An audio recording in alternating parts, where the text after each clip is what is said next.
अब हम बाकायदा सवाल जवाब का ये सेशन शुरू करते हैं। हमारे इस प्रोग्राम में 4 माइक का इंतजाम किया गया है। एक माइक नंबर 1 हमारे बाएं जानिब है, स्टेज के हमारे बाएं हाथ की तरफ है और भाइयों की तरफ। दूसरा बीच में हमारे भाइयों के शोबे में, माइक नंबर 3 भी भाइयों के शोबे में है और माइक नंबर 4 हमारे दाहिने हाथ पे हमारी बहनों के शोबे में है और इसी के साथ साथ माइक नंबर 5 भी हमारी खवातीन और हमारी बहनों के शोबे में है।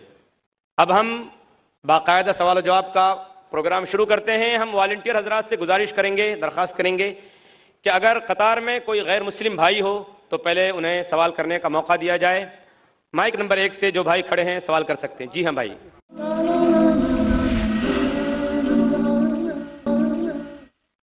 मेरा नाम महेश मेहता है और मैं रिटायर्ड पर्सन हूँ। इस्तांबुल टर्की की बात करता हूँ। इस्तांबुल में और टॉप कापी पैलेस में, टॉप कापी म्यूजियम में कई चीज रखी हुई है, काबा शरीफ की और आखिरी रसूल की चीजें, फिर आखिरी रसूल के कंपेनियंस की चीजें, खलीफा जो 4 है उनकी चीजें और कई रसूल की चीजें हैं। तो मूसा अलैहिस्सलाम, इब्राहिम अलैहिस्सलाम, दाऊद अलैहिस्सलाम और याह्या अलैहिस्सलाम का वहाँ चीज रखी गई है। तो ये जो मूसा अलैहिस्सलाम की लाठी है, जो असा, और दाऊद अलैहिस्सलाम की जो स्वॉर्ड है मतलब तलवार, तो क्या रियल है, उनके टाइम का यूज किया हुआ है? महेश भाई ने सवाल किया है कि वो तोप्टा के म्यूजियम गए थे इस्तांबुल में, टर्की में, और अल्हम्दुलिल्लाह अल्लाह ने मुझे भी मौका फरमाया। इस साल ही चंद महीने पहले फरवरी मार्च में मैं भी गया था कोप्टा की म्यूजियम में, टर्की में मुझे बुलाया गया था। महेश भाई साहब पूछ रहे कि वहाँ कई चीजें हैं अल्लाह की, मूसा अलैहिस्सलाम की, और मूसा अलैहिस्सलाम की लाठी है, क्या वो लाठी सही है? Is it original? मैंने भी वो लाठी को देखा। ये सवाल मेरे दिमाग में भी आया, ये सवाल जो आपका है मेरे दिमाग में भी आया, लेकिन जवाब मिला सही है नहीं, कोई फर्क पड़ता नहीं। लाठी सही है या गलत फर्क नहीं पड़ता है। फर्क ये पड़ता है कि अल्लाह ने जो हिदायत दी इस कुरान में वो सही है, वो महफूज है। वो लाठी से दीन जरा भी बदलेगा नहीं। हिस्टोरिकल वैल्यू हो सकती है, उसमें कई चीजें हैं, जैसा आपने कहा खुलफा राशिदीन के, हजरत अबू बकर, हजरत उमर रज़ियल्लाहु अन्हु, उनके कई चीजें, लेकिन इससे हमें कोई फर्क नहीं पड़ता। हिस्टोरिकल वैल्यू क्या जानने के लिए क्या करने पड़ेगा, क्योंकि मैं भी माशाल्लाह एक मेडिकल डॉक्टर हूं, साइंस के तालिब इल्म हूं, आपको करने पड़ेगा कार्बन डेटिंग। कार्बन डेटिंग एक टेक्नोलॉजी है C14। वो कार्बन डेटिंग से हमको पता चल सकता है कि वो चीज है वो कितनी पुरानी है। तो अगर हम कार्बन डेटिंग करते हैं उस लाठी पे और फिर पता लगता है कि वो हजारों साल पुरानी है, मूसा अलैहिस्सलाम कितने हजार साल पहले हमें पता ही नहीं, कुरान में इसका जिक्र नहीं। बाइबल के जरिए पता चलता है कि वो तकरीबन 1400 साल ईसा अलैहिस्सलाम के पहले है। ईसा अलैहिस्सलाम तकरीबन 2000 साल पहले है, तो बाइबल के मुताबिक मूसा अलैहिस्सलाम 3400 साल पहले है, लेकिन कुरान में इसका जिक्र ने कौन से दौर में है। और अगर बाइबल का हवाला लेंगे तो साइंटिफिकली मैच होती नहीं, कभी फ्लड आया कभी इजिप्ट है, अनसाइंटिफिक है। तो आपको पहले कार्बन डेटिंग करने पड़ेगा उस लाठी पे। इन लोग इजाजत देंगे क्या नहीं मुझे पता नहीं। उस कार्बन डेटिंग करने के बाद आपको पता चलेगा कितने साल, लेकिन मुझे अभी भी नहीं पता एग्जैक्टली कितने साल पहले मूसा अलैहिस्सलाम है। लेकिन एज ए हिस्टोरिकल रिकॉर्ड कोई करना चाहता कर सकता है, लेकिन मुझे एज ए मुस्लिम मेरे ईमान में कोई फर्क नहीं पड़ता है। मूसा अलैहिस्सलाम का जो जिक्र कुरान मजीद में वो सही है, और जो हिदायत जो मूसा अलैहिस्सलाम के जरिए में मिली, अल्लाह ताला जो देता है मूसा अलैहिस्सलाम के जरिए, वो मुझे पता है, उसके ऊपर अमल करना चाहिए। वो लाठी सही है क्या नहीं है, वो खुलफा राशिदीन की चीजें सही है क्या नहीं है, हमें कोई फर्क नहीं पड़ता है और फर्क नहीं पड़ना चाहिए। हमें देखना चाहिए उनका पैगाम क्या है और उनके पैगाम पे अमल करना चाहिए। Hope the answer the question. Mic number 2 में जो भाई है सवाल कीजिए। My name is Rohit Gandhi. I am second year engineering of PXTC. I want to ask that is Salah is important that much that can we leave our colleges and lectures? It's possible that we have lectures and classes all the time, so we should leave that. Or my second question is this Sunni and that Shia are not joining that in Salah. So what should be done with them? How we can improve them? Rohit भाई ने 2 सवाल पूछा है।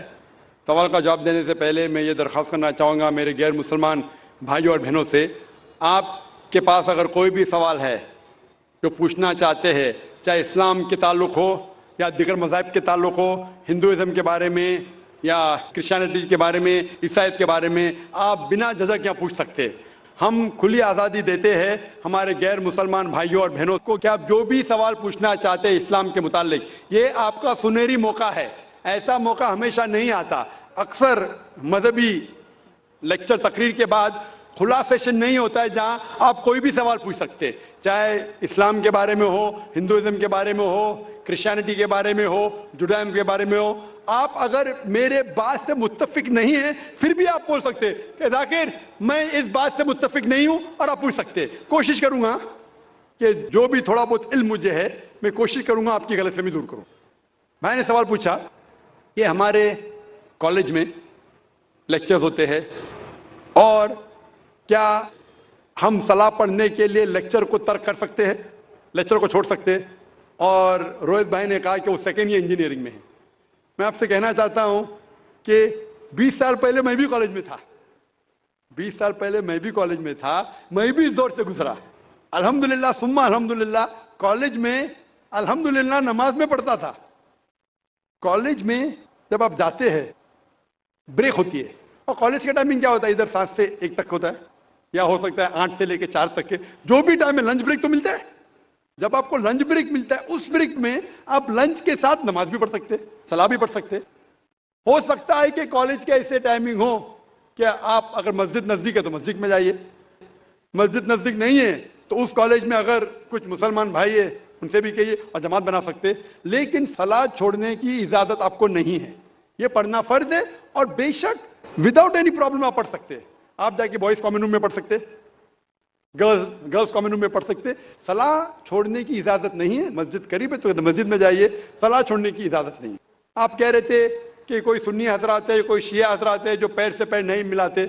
कुरान मस्जिद में सुन्नी शिया नहीं है, मुस्लिम है। मुस्लिम उसे कहते हैं जो अपनी जिंदगी अल्लाह के हुक्म और फरमान के मुताबिक बसर करता है। जो इंसान अपनी जिंदगी अल्लाह के बताए हुए रास्ते पे चलता है उसे कहते हैं मुस्लिम। तो जो आदमी नमाज पढ़ता है, मैंने आपसे जिक्र किया, अल्लाह सुब्हाना अल्लाह कम से कम 12 जगह कहते हैं कुरान मजीद में अतिउल्लाह और अतिउर रसूल, ओबे अल्लाह एंड ओबे द मैसेंजर।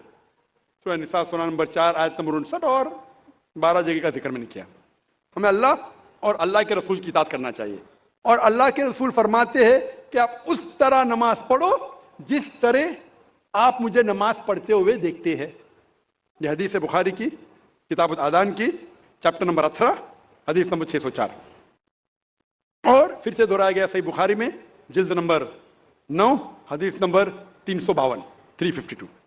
और अल्लाह के रसूल फरमाते हैं कि नमाज के वक्त, सही बुखारी में जिल्द नंबर 1 किताब आदान चैप्टर 75 हदीस नंबर 692, कि जब आप नमाज पढ़ते हैं, हजरत अनस फरमाते कि हम सहाबा के कंधे मिलते थे दूसरे सहाबा के कंधे से, हमारे पैर मिलते थे हमारे सहाबा के पैर से। अल्लाह के रसूल फरमाते सुनन अबू दाऊद में सही हदीस है जिल्द नंबर 1 किताब सलाह चैप्टर 245 और हदीस नंबर 666, अल्लाह के रसूल फरमाते कि बीच में जगह मत छोड़ो, जगह को कम करो और शैतान को बीच में मत आने दो। उसका मतलब हमें कंधे से कंधा मिलाना चाहिए। जो इंसान अपने आप को मुसलमान कहता है और कंधे से कंधा नहीं मिलाता है सलाह के वक्त और पैर से पैर नहीं मिलाता है, वो अल्लाह के रसूल की नाफरमानी कर रहा है, वो सलाह सही तरीके से नहीं पढ़ता है।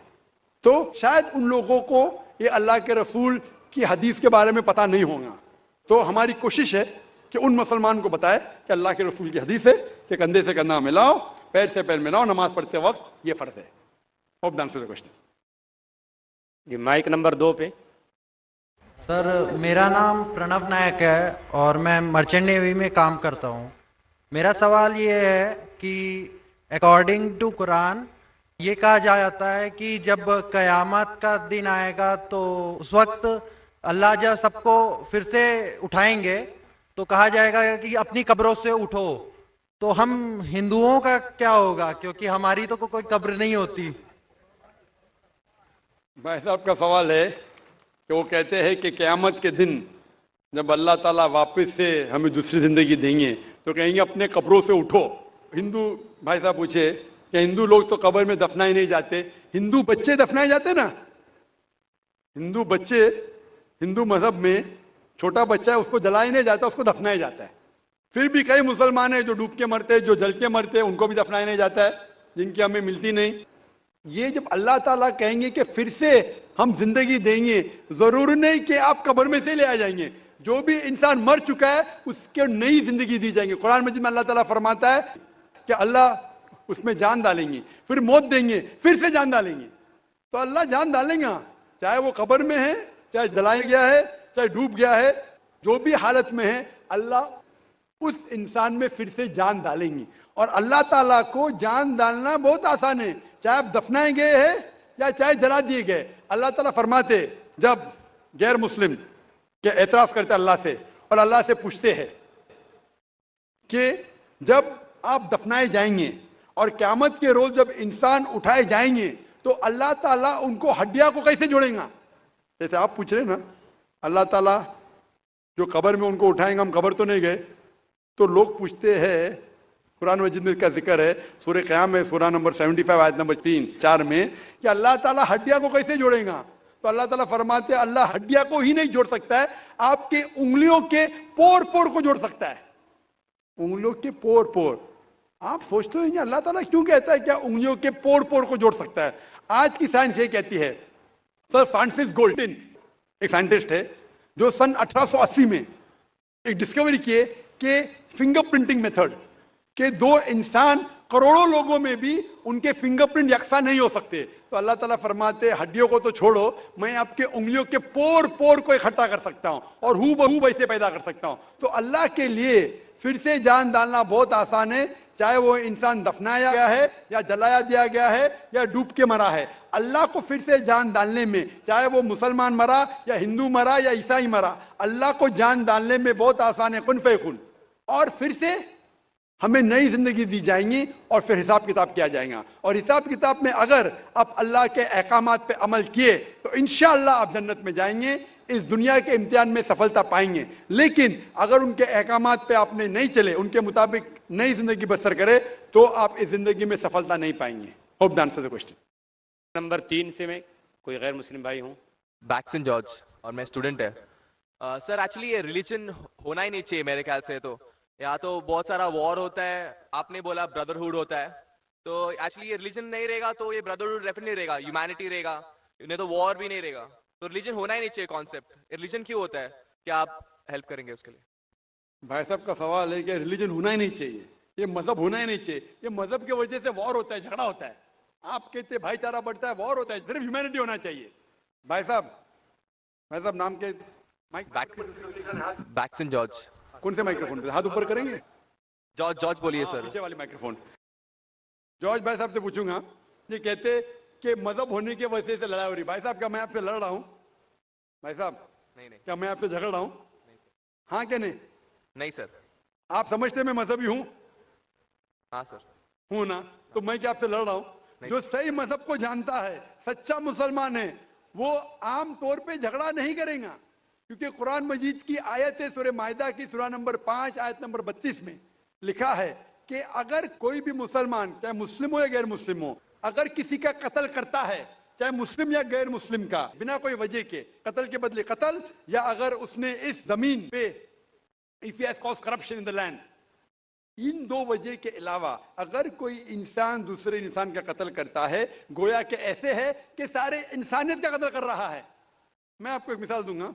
जब मैंने लेक्चर दिया था टेररिज्म मुस्लिम मोनोपोली, तो अक्सर जैसा हमारा सेशन होता है कि गैर मुस्लिम को पहले चांस दिया जाता है, तो जब मैं कह रहा था इस्लाम के बारे में, इस्लाम की क्या राय है दहशतगर्दी के बारे में, जिहाद के बारे में, तकरीर के दौरान मैं मिसाल दे रहा था कि मुसलमान टेररिस्ट नहीं होते अक्सर, और इस्लाम मजहब टेररिज्म के खिलाफ है, दहशत के खिलाफ है।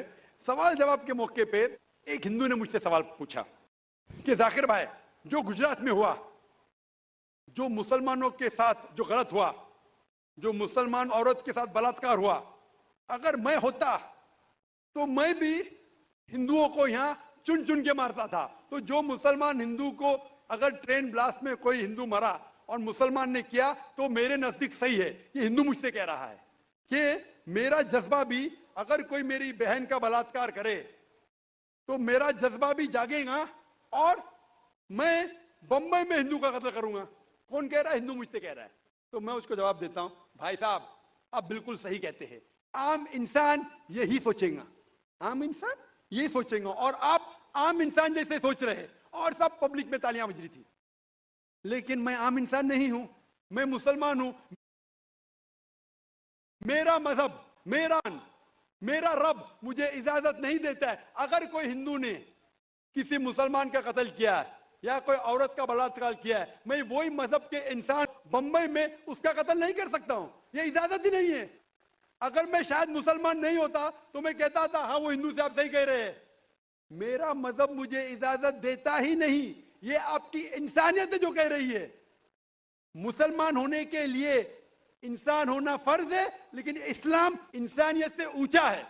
क्योंकि मैं मुस्लिम हूं, कितना भी जज्बा मुझ में होगा, लेकिन मैं मेरे रब, मेरे खालिक, मेरे अल्लाह सुब्हाना व तआला के हुक्म के खिलाफ नहीं जा सकता हूं। जो शख्स ने कोई मुस्लिम औरत का बलात्कार किया उसको पकड़ो और उसको पुलिस के हवाले करो, पकड़ के सजा दो, लेकिन दूसरे इंसान को वही मजहब के अगर मैं कत्ल करूंगा, ये बिल्कुल इस्लाफ है। आप सोचिए, हिंदू के रिश्तेदार सोचने लगेंगे ना ये कैसा मुसलमान, कैसा इस्लाम मजहब है। मैं मेरे भाई ने क्या गलती किया था कि उसका कत्ल हुआ? मजहब नहीं सिखाता आपस में बैर रखना। हिंदी है, वतन है, हिंदुस्तान हमारा। आप जो कह रहे इंसानियत का सबक जो कह रहे हैं आप, इंसानियत अच्छी चीज है, लेकिन इस्लाम इंसानियत से ऊपर है। इस्लाम इंसानियत से और ऊंचा है। और जब आप मजहब सीखेंगे तो कई चीज जो इंसान जज्बे से करता है जो गलत है, अगर आप सच्चे मजहबी है तो ये गलत नहीं कहेंगे, ये गलत काम कभी भी नहीं कहेंगे। जो लोग मजहब के नाम पे गलत काम करते हैं उनको दोषी ठहराइए, मैं आपके साथ हूं। लेकिन कहना कि मजहब के वजह से ये दंगे फसाद होते हैं और जंग होती है, बिल्कुल गलत। मैं पूछना चाहता हूं, आप हिस्ट्री में पढ़िए, हिस्ट्री में पढ़िए अशोका ने जब लाखों लोग का कत्ल किया, कौन से मजहब का था वो? कौन से मजहब का था? उसका मजहब ही नहीं था। जितने लोग अक्सर कत्ल करते वो नाम के लिए होंगे, क्रिश्चियन या बुद्धिस्ट या कोई मुस्लिम होगा, लेकिन वो मजहब को फॉलो ही नहीं करते। आप तारीख में देखिए, आप तारीख अगर देखेंगे, मैं पूछना चाहता हूं कि जितने कत्ल आज हो रहे हैं, जितने कत्ल आप देखते हैं कि ये कत्ल क्यों हो रहे? अमेरिका अफगानिस्तान पर हमला क्यों किया? क्यों किया? मजहब के लिए। क्यों किया? दुनिया जानती है, ओपन सीक्रेट, तेल के लिए। इराक में घुसी क्यों? मजहब के लिए। करोड़ों का कत्ल किया, क्यों किया? मजहब के लिए। मजहब के नाम पे मुसलमानों को बदनाम किया जा रहा है। ये मजहब ही है। अगर सच्चा मजहब है, सही मजहब है, तो कभी भी नहीं सिखाता कि इंसानों में झगड़ा करना। अगर वो कुछ गलत काम कर रहा है, अगर गलत काम कर रहा है, जो शख्स गलती कर रहा है उसे पकड़ो, उसको सजा दो, मैं बिल्कुल उनके साथ हूं। लेकिन आम इंसानों में झगड़ा करना, फसाद पैदा करना इस्लाम कभी भी नहीं सिखाता। ये इस्लामी मजहब है। इसीलिए इस कॉन्फ्रेंस का उन्वान है Islam the solution to humanity, Islam इंसानियत का हल।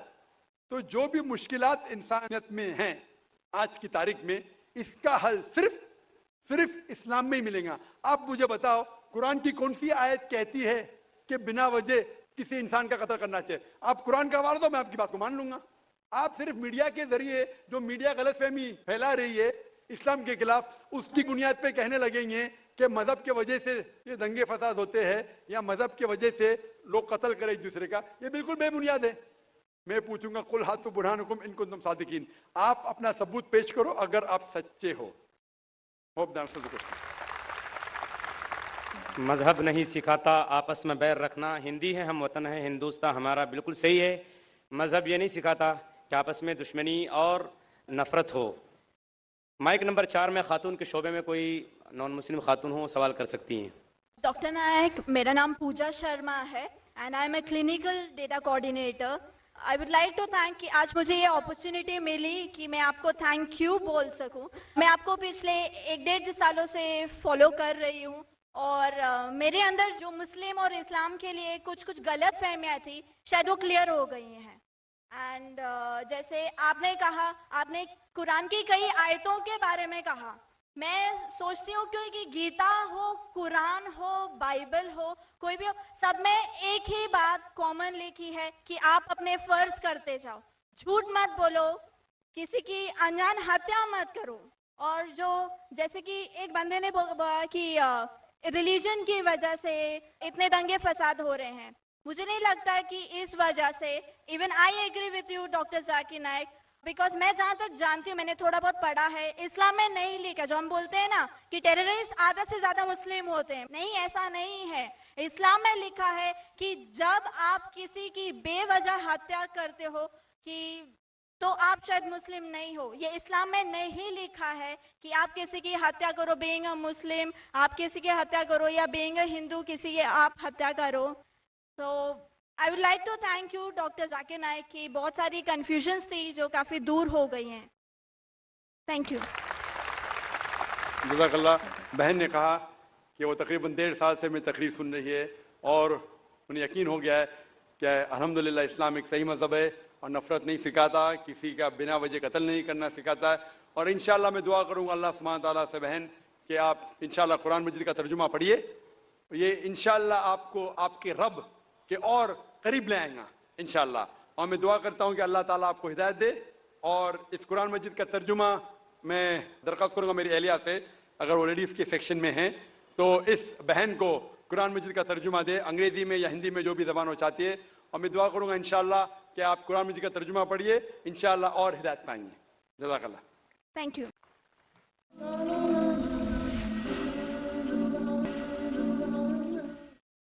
माइक नंबर 2 में कोई गैर मुस्लिम भाई? जी हाँ। मेरा नाम आनंद करवा है। मैं बाई प्रोफेशन सीए हूँ। मैं डॉक्टर जाकिर साहब को दुबई से जानता हूँ।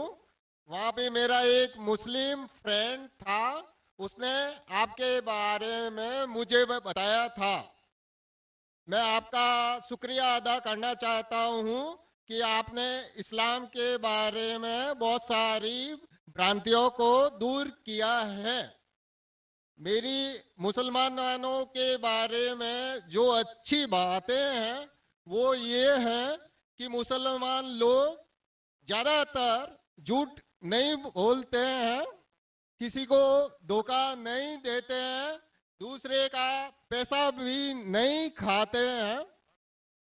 लेकिन मुझे एक बात मुसलमानों से कहनी है कि वो लोग गाय का मांस क्यों खाते हैं?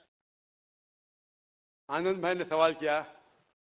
वो कहते हैं कि वो मुझे दुबई से जानते हैं माशाल्लाह, और कई सालों से मेरे तकरीर सुन रहे, और वो कहते हैं कि उनके तजुर्बे के हिसाब से वो समझते हैं कि मुसलमान अच्छे लोग हैं, सच बोलते हैं, झूठ नहीं बोलते, किसी का पैसा नहीं खाते। लेकिन एक उनको मुसलमानों के बारे में एक चीज़ जो खटकती है कि मुसलमान गाय का गोश्त क्यों खाते, वो उनका सवाल है।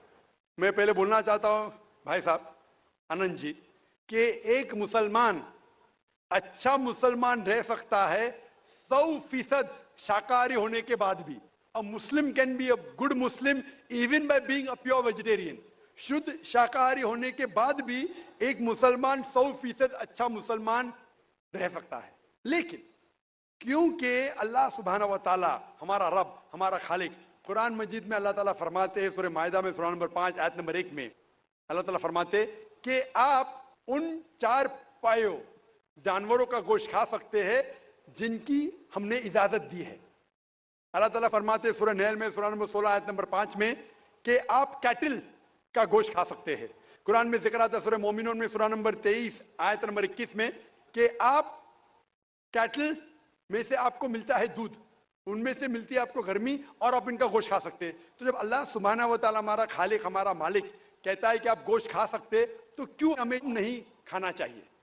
मैं आपको कोशिश करूंगा बताने के लिए कि आज की साइंस ये कहती है कि हमारे जिस्म में हमको प्रोटीन की जरूरत है, कम से कम 23 एमिनो एसिड की जरूरत है। यही 23 में से 8 एमिनो एसिड हमारे जिस्म में नहीं बनते।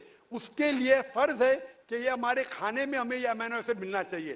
कोई भी शाकाहारी, कोई भी भाजीपाला नहीं है जिसमें आटों के आटो अमीनो एसिड मौजूद है। फ्लैश में, गोश्त में आटो अमीनो एसिड मौजूद है। इसे साइंस कहती है कंप्लीट प्रोटीन, कंप्लीट फूड। आज साइंस ये कहती है कि फ्लैश फूड में, गोश्त में प्रोटीन है, नियासिन है, विटामिन B1 है, इससे सेहत अच्छी बनती है। और आज आप देखेंगे जो जानवर जो शाकाहारी होते हैं, जो सिर्फ भाजीपाला खाते हैं, भेड़, बकरी, गाय, आप देखेंगे इन जानवरों के दांत इनके चपटे हैं, उनके पास हर्बिवोरस सेट ऑफ टीथ है। ये सिर्फ भाजीपाला खाते, गोश्त खा ही नहीं सकते। जब आप देखेंगे मांसाहारी जानवर के दांत, शेर बब्बर, चीता, उनके नोकीली दांत होते हैं। ये सिर्फ गोश्त खाते हैं, भाजीपाला खा ही नहीं सकते। जब आप अपने दांत आईने में देखेंगे तो भगवान ने, ईश्वर ने, हमारे खालिक ने हमें दोनों दांत दिया है, चपटे दांत भी दिया है और नोकीले दांत भी दिया है। अगर हमारा ईश्वर चाहता था कि हम सिर्फ भाजीपाला खाए तो ये नोकीले दांत क्यों दिया? गोश्त खाने के लिए। आज की साइंस कहती है कि जो डाइजेस्टिव सिस्टम है हर्बिवोरस एनिमल का, गाय, भेड़, बकरी के, वो सिर्फ भाजीपाला डाइजेस्ट कर सकते, गोश्त को डाइजेस्ट कर ही नहीं सकते। जो डाइजेस्टिव सिस्टम कार्निवोरस एनिमल का है, चीता, शेर बब्बर, ये सिर्फ गोश्त डाइजेस्ट कर सकते, भाजीपाला नहीं। लेकिन हम इंसानों को अल्लाह ताला ने, हमारे ईश्वर ने स्मॉल इंटेस्टाइन भी दिया है, बिग इंटेस्टाइन भी दिया है। हम भाजीपाला भी डाइजेस्ट कर सकते, गोश्त भी डाइजेस्ट कर सकते। अगर हमारा ईश्वर चाहता था कि हम सिर्फ भाजीपाला खाए तो हमें ये डाइजेस्टिव सिस्टम क्यों दिया जो गोश्त को भी डाइजेस्ट कर सकता है? तो साइंटिफिकली हमारा जिस्म, हमारे ईश्वर ने ऐसा बनाया है कि हम भाजीपाला भी खा सकते हैं, गोश्त भी खा सकते हैं। और बहुत लोग को गलत फहमी है कि हिंदू मजहब में गोश्त खाने की ममानियत है। भाई आप हिंदू है ना? आपके नाम से लगता है आप हिंदू है। हिंदू है ना सर? जी हिंदू ही है। आप हिंदू है ना? हाँ हाँ बिल्कुल सही, आपके नाम से लग रहा है आनंद आपका नाम है, आप हिंदू है। आपको गलतफहमी होंगी कि हिंदू मजहब में गोश्त खाना हराम है। आप जब हिंदू मजहबी किताब पढ़ते हैं, आपके मजहबी किताब में लिखा है कि गोश्त भी खा सकते हैं, मांस भी खा सकते हैं और बीफ भी खा सकते हैं, गाय का गोश्त भी खा सकते हैं। आप जब पढ़ेंगे मनुस्मृति चैप्टर नंबर 5, अध्याय नंबर 5, श्लोका नंबर 30 में लिखा है कि अगर खाने वाले जानवर, अगर खाने वाले मखलूक उस चीज को खाती है जो खाने वाले जानवर है, तो आप कोई गुनाह नहीं कर रहे, क्योंकि ईश्वर ने कुछ मखलूक को बनाया है खाने के लिए और कुछ मखलूक को खा जाने के लिए। Some to eat and some to be eaten. तो अगर आप खाने वाले जानवर खाते हैं तो गुनाह नहीं कर रहे। लिखा है मनुस्मृति में अध्याय नंबर 5 श्लोका नंबर 31 में कि अगर आप पूजा के लिए जानवर को कत्ल करते हैं तो कोई गुनाह नहीं करते। लिखा है मनुस्मृति में अध्याय नंबर 5 श्लोकान नंबर 39 और 40 में कि ईश्वर ने कुछ जानवर को बनाया है पूजा के लिए, सैक्रिफाइस के लिए। तो killing in sacrifice is not killing. तो कत्ल करना पूजा में कत्ल नहीं है। तो मनुस्मृति के मुताबिक आप गोश्त खा सकते हैं। फिर आप जब मुताला करेंगे महाभारत का, महाभारत में अनुशासन पर्व में अध्याय नंबर 88 में युधिष्ठिर, पांडव के 5 भाई थे, आपने युधिष्ठिर का नाम तो सुना होगा। युधिष्ठिर जो पांडव के 5 भाई थे, युधिष्ठिर पांडव में सबसे बड़ा भाई था। वो पूछता है भीष्म से कि हम यज्ञ में, पूजा में क्या खाना दे ताकि हमारे परदादा खुश होंगे। तो भीष्म कहता है अगर हम यज्ञ में, पूजा में चावल, बार्ली, सेब, भाजीपाला देंगे तो हमारे परदादा 1 महीने के लिए संतुष्ट रहेंगे। अगर हम मछली देंगे तो 2 महीने के लिए, अगर गोश्त देंगे 3 महीने के लिए, अगर खरगोश देंगे तो 4 महीने के लिए, अगर बकरी देंगे तो 5 महीने के लिए, अगर सुअर देंगे तो 6 महीने के लिए, अगर परिंदा देंगे तो 7 महीने के लिए, अगर हिरन देंगे तो 8 महीने के लिए, अगर बैल देंगे तो 11 महीने के लिए, अगर गाय देंगे तो पूरे 1 साल के लिए हमारे परदादा संतुष्ट रहेंगे। 1 साल। क्या दूध की बात कर रहे हैं सर? आप बफेलो देंगे, बफेलो तो 12 साल के लिए, अगर राइनोसरस देंगे या रेड मीट लाल गोश्त, तो हमारे परदादा हमेशा के लिए संतुष्ट रहेंगे। पूरा मेन्यू है महाभारत में, हिंदू किताब में पूरा मेन्यू है। क्या चाहते हैं? भाजी पाला, मछली, गोश्त, खरगोश, हिरन, बीफ, बड़े का छोटे का सब है। आप अगर वेद पढ़ेंगे, वेद में भी लिखा है कि संत और साधु गोश्त खाते थे, गाय का गोश्त भी खाते थे। फिर आप क्यों कहते हैं कि गोश्त खाना हराम है? क्योंकि बहुत से हिंदू लोग बाकी मजाहिब से प्रसन्न हुए। मजहब से प्रसन्न होने के बाद कुछ मजहब मानते अहिंसा में, और वो समझते हैं कि जानवर को कत्ल करना गुनाह है। क्यों? क्योंकि जानवर में जान है, बाजीपाला में जान नहीं है, पेड़ पौधों में जान नहीं, इसलिए बाजीपाला खाना गलत नहीं है, लेकिन जानवर खाना गलत है। आज साइंस तरक्की कर चुका है और हम जानते हैं कि पेड़ पौधों में भी जान है, तो उनकी लॉजिक जरा बदल गई। हाँ हाँ जाकिर भाई, हम जानते हैं पेड़ पौधों में जान है, लेकिन पेड़ पौधे उनको दर्द का एहसास नहीं है, उन्हें दर्द नहीं होता। पेड़ पौधों को दर्द नहीं होता है और जानवर को दर्द होता है, इसीलिए जानवर खाना बड़ा गुनाह है, पेड़ पौधे खाना कम गुनाह है। आज साइंस फिर से तरक्की कर चुका है। तरक्की करने के बाद आज साइंस ये कहती है कि पेड़ पौधों को भी दर्द होता है, लेकिन उनकी दर्द की आवाज आपको सुनाई नहीं देती। हम इंसान सिर्फ 20 साइकिल्स और 20,000 साइकिल्स के दरमियान फ्रीक्वेंसी में सुन सकते हैं, इसके नीचे इसके ऊपर नहीं सुन सकते। वो चीखते हैं लेकिन हमें उनकी आवाज सुनाई नहीं देती। तो एक शख्स ने मुझसे सबसे ज्यादा बहस किया और कहा कि जाकिर भाई, मैं मानता हूं कि पेड़ पौधों में जान है, पेड़ पौधे को दर्द होता है, लेकिन पेड़ पौधों में सिर्फ 2 या 3 सेंसेस है, जानवरों में 5 सेंसेस है, इसलिए जानवर का कत्ल करना बड़ा गुनाह है। तो मैंने उससे पूछा कि अगर आपका भाई पैदा होता है 2 सेंसेस कम के साथ, वो सुन नहीं सकता है और बात भी नहीं कर सकता है, गूंगा है और बहरा है, जब वो बड़ा होता है और अगर कोई इंसान उसका कत्ल करता है, तो क्या आप जाके कहेंगे जज से, मिलॉर्ड कातिल को कम सजा दो क्योंकि मेरा भाई गूंगा था, वो सुन नहीं सकता था, बात नहीं कर सकता था? आप तो कहेंगे कातिल को डबल पनिशमेंट दो, मेरा भाई तो मासूम था, ना सुन सकता था ना बात कर सकता था। इस्लाम में 2 सेंसेस लेके और 2 सेंसेस वो नहीं। इस्लाम में अल्लाह ताला फरमाते सूरह बकरा में सूरह नंबर 2 आयत नंबर 168 में 168 में, eat of the good things which Allah has provided you, जो अच्छी चीज आपको आपके अल्लाह ने दिए उसको आप खा सकते हैं। तो आप अगर मुताला करेंगे मजहबी किताबों का और साइंस का, गोश्त खाना कोई गलत नहीं है, और मुझे खुसूसन कोई गिला शिकवा नहीं अगर गैर मुस्लिम, अगर हिंदू गोश्त नहीं खाते, मुझे कोई गिला शिकवा नहीं, क्योंकि अगर सब हिंदुस्तानी गोश्त खाने लगेंगे तो हिंदुस्तान में गोश्त का भाव बढ़ जाएगा। आज महंगाई का जमाना है, पेट्रोल का भाव बढ़ रहा है, सब हिंदुस्तानी गोश्त खाने लगेंगे तो गोश्त का भाव भी बढ़ जाएगा। तो मुझे कोई गिला शिकवा नहीं आप अगर गोश्त नहीं खाते, लेकिन अगर आप ये कहेंगे कि गोश्त खाना गलत है, तो आपको आपकी मजहबी किताबों के बारे में नहीं पता है और साइंस का भी नहीं पता है। अगर आप कहेंगे किसी की जान नहीं लेना चाहिए, तो आप 2 मिनट भी जी नहीं सकते। हम जो सांस ले रहे हैं ये जर्म्स है, जर्म्स में भी जान है, आप सांस लेने से उनका कत्ल कर रहे हैं, तो आप जी नहीं सकेंगे। इस्लाम में यह है कि जो चीज की इजाजत है वो आप खा सकते हैं, जो हराम है उसको नहीं खाना चाहिए। Hope that answers the question. Mic number 3 में अगर कोई नहीं हो तो हम माइक नंबर 4 में हमारा इंतजार कर रही हैं खातून, हम उनको मौका देंगे। मैं बैजनाथ गुप्ता जी बोल रहा हूँ, और मेरा कहना है कि अल्लाह अगर जर्रे जर्रे में है तो देखा जा सकता है क्या?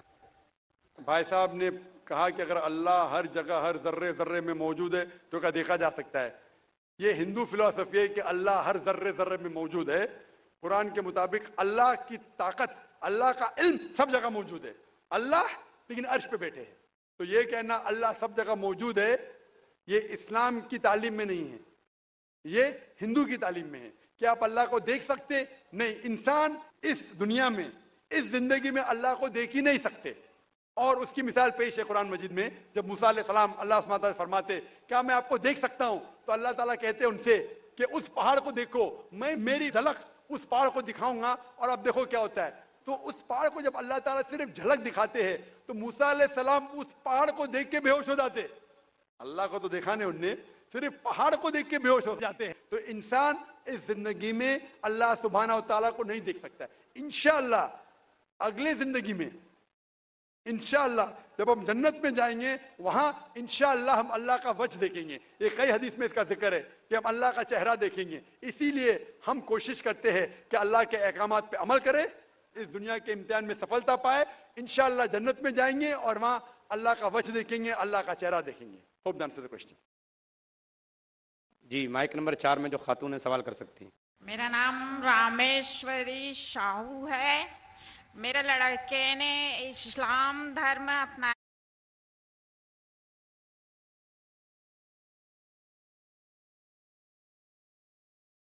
है।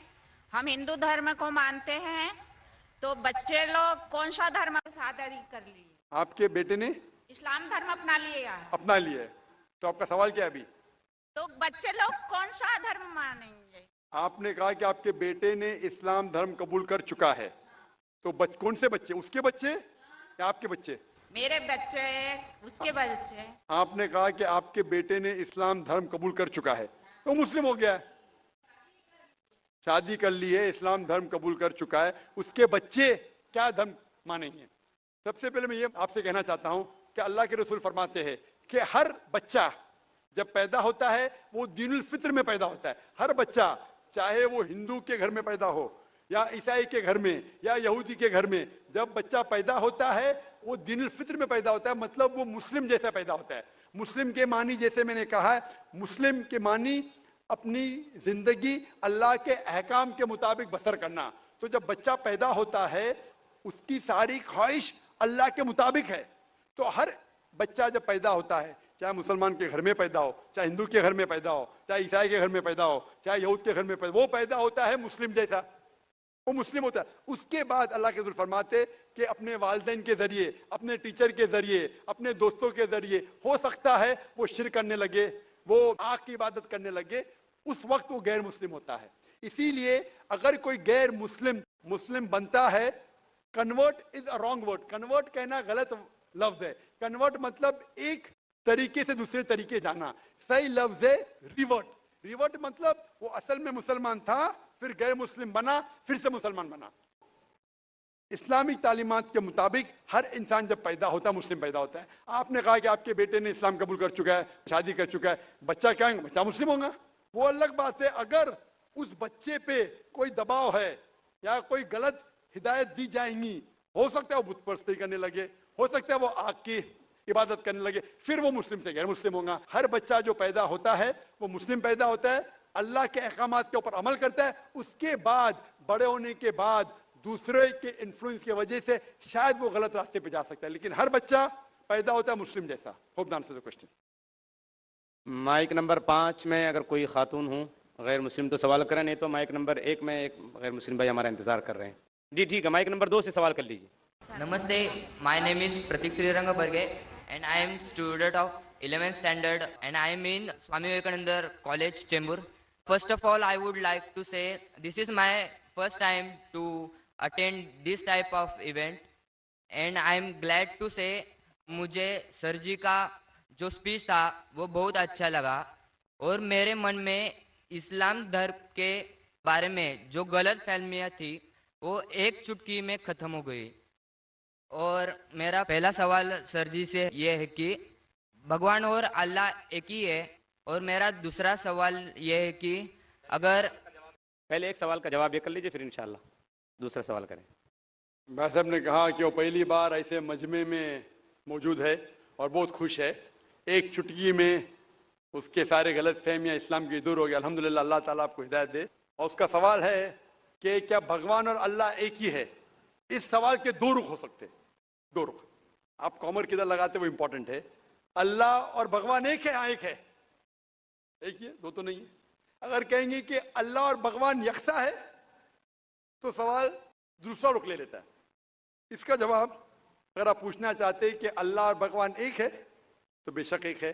अगर आप पूछना चाहते हैं जो अल्लाह और भगवान, जो हिंदू लोग जो भगवान में मानते हैं और मुसलमान जो अल्लाह में मानते हैं वो एक है, तो मेरा जवाब इसमें ये कि अगर आप सही तरीके से हिंदू धर्म की किताबों का मुताला करेंगे और सही तरीके से इस्लाम धर्म की किताब का मुताला करेंगे तो दोनों यकसा है, वही है। लेकिन अगर जो मजहब के धर्म अधिकारी है उनकी बात सुनेंगे जो किताबों के हवाले से दूर है, किताब के पैगाम से दूर है तो हो सकता है आपको गलत राय मिलेंगी। जैसे मैंने फरमाया था मेरे तकरीर में कि कुरान में लिखा है सूरह इखलास में सूरा नंबर 112 आयत नंबर 1 में कुल हुवल्लाहु अहद, कहो कि अल्लाह एक है। उसी तरीके से आप जब हिंदू मजहब की किताब का मुताला करते हैं, आप पढ़ते हैं, उसमें लिखा है छंदोग्य उपनिषद में अध्याय number 6 section number 2 shloka number 1 में लिखा है एकम एविदित्यम, भगवान एक है, ईश्वर एक है, दूसरा नहीं है।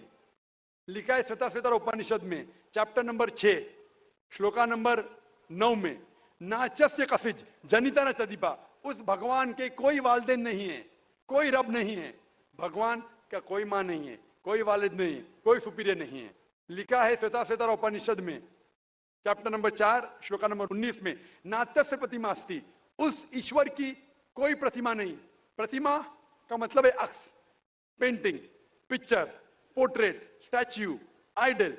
उस भगवान की कोई प्रतिमा नहीं, कोई पिक्चर नहीं, कोई पेंटिंग नहीं, कोई अक्स नहीं, कोई फोटोग्राफ नहीं, कोई आइडल नहीं, कोई स्टैच्यू नहीं।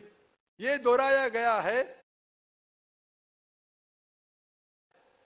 यजुर्वेद में चैप्टर नंबर 32 श्लोका नंबर 3 में नात्यस्य प्रतिमा अस्ति, उस ईश्वर का कोई अक्स नहीं, कोई प्रतिमा नहीं, कोई पिक्चर नहीं, कोई पेंटिंग नहीं, कोई फोटोग्राफ नहीं। तो जब आप मुताला करेंगे हिंदू मजहबी किताब का और कुरान का, हिंदू मजहबी किताब का ब्रह्म सूत्र में कहा गया है एकम ब्राह्म द्योत्या नास्ते नीना नास्ते किंचन, भगवान एक ही है, दूसरा नहीं है, नहीं है, नहीं है, जरा भी नहीं है। There is only one God, not a second one, not at all, not at all, not in the.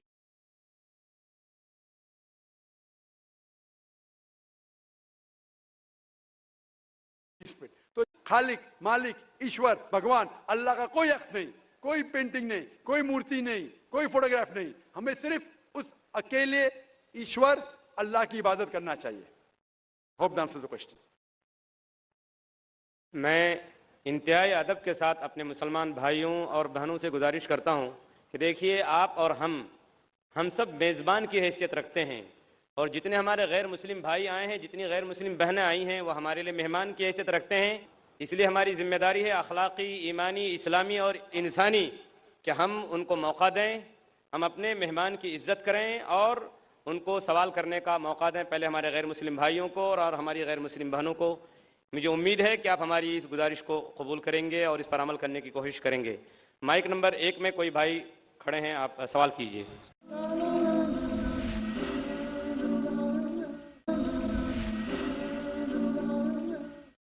इस्लाम कहता है कि एक ही बार आदमी पैदा होता है, एक ही बार मरता है और बाद में क़यामत होती है।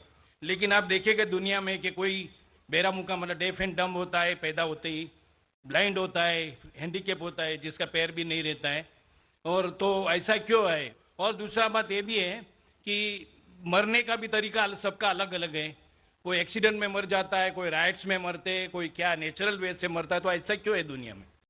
महेश भाई का सवाल है कि इस्लाम में हम इस दुनिया में एक बार आते, फिर मरते, फिर क़यामत पे फिर से उठाए जाते, इस दुनिया में एक बार आते, तो ऐसा क्यों कि कोई लोग जो पैदा होते हैं, कोई अपाहिज पैदा होते, किसकी टांग ने, किसका हाथ ने, ऐसा क्यों? कोई लाचार पैदा होते। कुरान मजीद में अल्लाह ताला फरमाते हैं कि आपके बच्चे, आपकी बीवियां, आपकी दौलत आपके लिए फितना है, आपके लिए इम्तिहान है। क्योंकि जन्नत में जाने के लिए टांग होना जरूरी नहीं है, जन्नत में जाने के लिए दौलत होना जरूरी नहीं, जन्नत में जाने के लिए ये जिंदगी हमारे लिए इम्तिहान है। अल्लाह के अहकामात के मुताबिक जिंदगी को बसर करना चाहिए। कुरान मजीद में अल्लाह ताला फरमाते हैं सूरह मुल्क में सूरा नंबर 67 आयत नंबर 2 में अल्लज़ी खलक़ल मौत वल हयाता, अल्लाह सुब्हानहू व तआला ने मौत और जिंदगी पैदा की है ताकि आपको जांच सके आप में से अच्छे अमाल वाले कौन हैं। तो ये जिंदगी हमारे लिए एक इम्तिहान है। आपका अच्छा सवाल था कि क्यों कुछ इंसान पैदा होते अपाहिज, कोई बीमार, कोई अच्छे सेहतमंद, क्यों?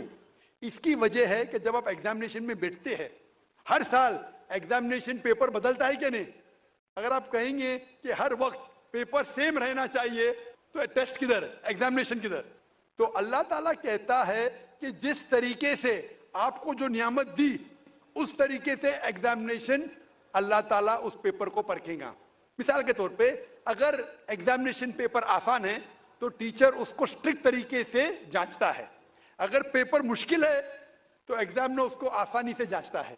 तो उसी तरीके से अल्लाह ताला फरमाते कुरान मजीद में, आपके बच्चे, आपकी फैमिली, आपकी दौलत आपके लिए फितना है, एक टेस्ट है।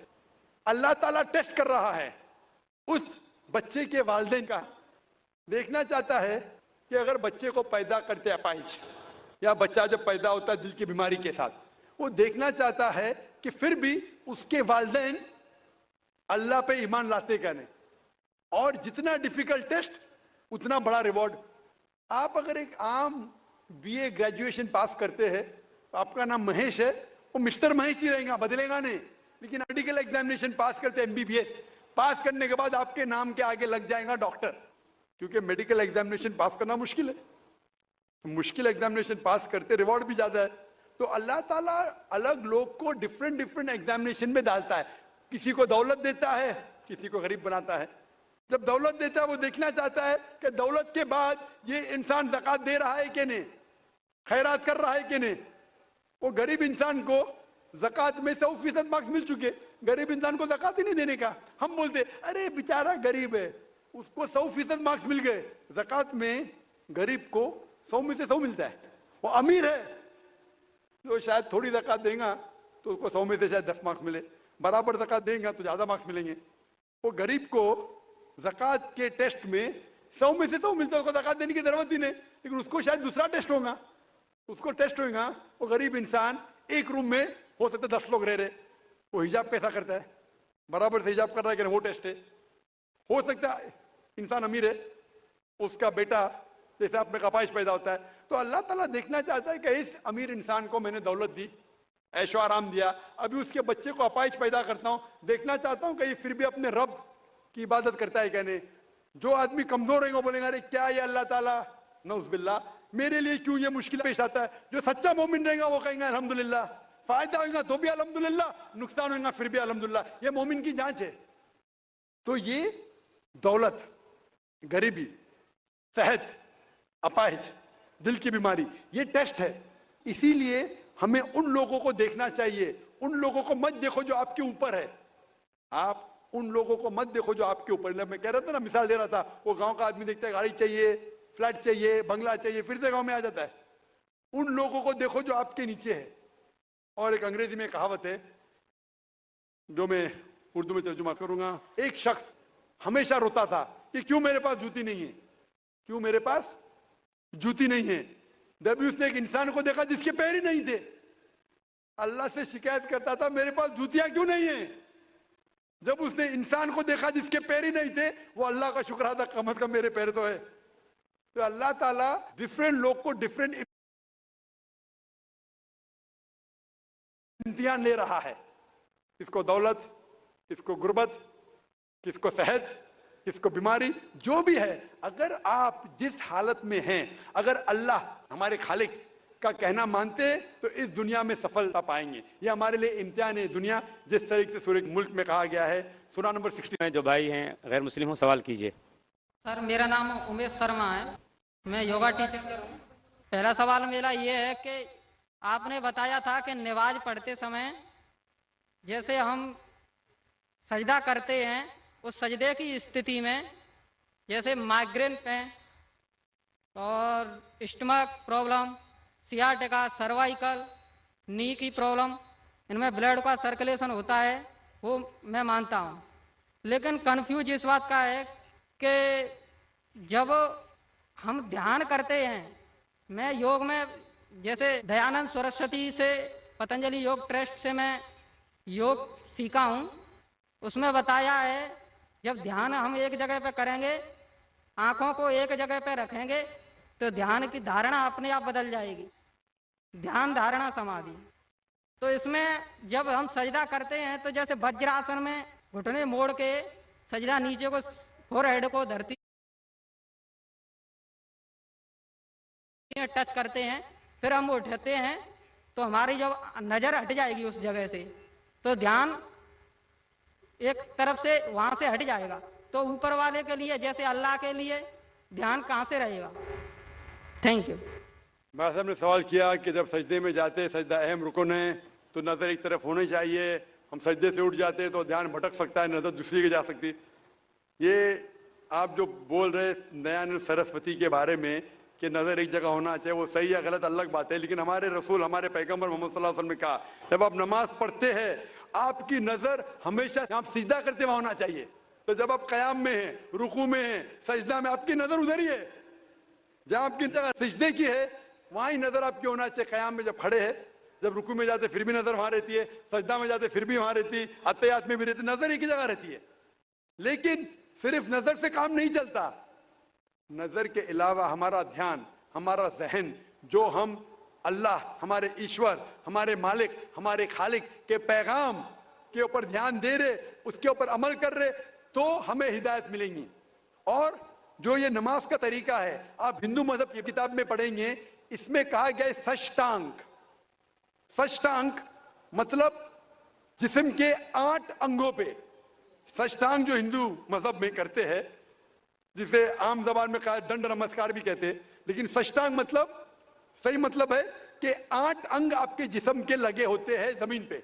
8, माथा, नाक, 2 हाथ, 2 घुटने और 2 पैर, 8। हमारे हदीस में आता है 7, नाक और माथे को एक लेते, 2 हाथ, 2 पैर, लेकिन हु बहु वही है। तो जो सिजदा, जो अहम सलाह का रुकुन है, वो हिंदू मजहब में भी है। आप जब जाएंगे क्रिश्चियन बाइबल में लिखा है कि जितने पैगंबर अल्लाह के आए वो सारे पैगंबर ने सिजदा किया। आप अगर पढ़ेंगे book of Genesis chapter number 17 verse number 3 में लिखा है कि इब्राहिम अलैहिस्सलाम मुंह के बल गिरे। लिखा है बुक ऑफ नंबर्स में चैप्टर नंबर 20 वर्स नंबर 6 में क्या मूसा अलैहिस्सलाम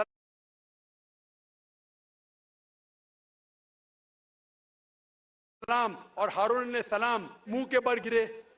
लिखा है बुक ऑफ जोशुआ में चैप्टर नंबर 5 वर्स नंबर 14 में कि जोशुआ ने अपने मुंह के बल गिरे और इबादत की। और लिखा है कि ईसा अलैहिस्सलाम in the gospel of Matthew chapter number 26 verse number 39 में, वर्स नंबर 39 में क्या जीसस का took a little bit step forward in the garden of Gethsemane, fell on his face and prayed to God। ईसा अलैहिस्सलाम ने garden of गेथसेमनी में अपने मुंह के बल गिरे और अल्लाह की इबादत की। जितने पैगंबर आए मोहम्मद सल्लल्लाहु अलैहि वसल्लम के पहले, जब उनने अल्लाह की इबादत की, उनने सजदा किया। तो सजदा सबसे अहम है, सारे पैगंबरों ने किया। Hope this answers the question. वाखिर दावाना अल्हम्दुलिल्लाहि रब्बिल आलमीन। जज़ाकल्लाह डॉक्टर जाकिर नायक साहब। इसी तरीके से मैं आप तमाम सामाईन और ख़वातीन और हज़रात के शुक्रिया के साथ आज के इस जलसे के ख़िताम का ऐलान करता हूँ। अस्सलामु अलैकुम व रहमतुल्लाहि व बरकातुहू।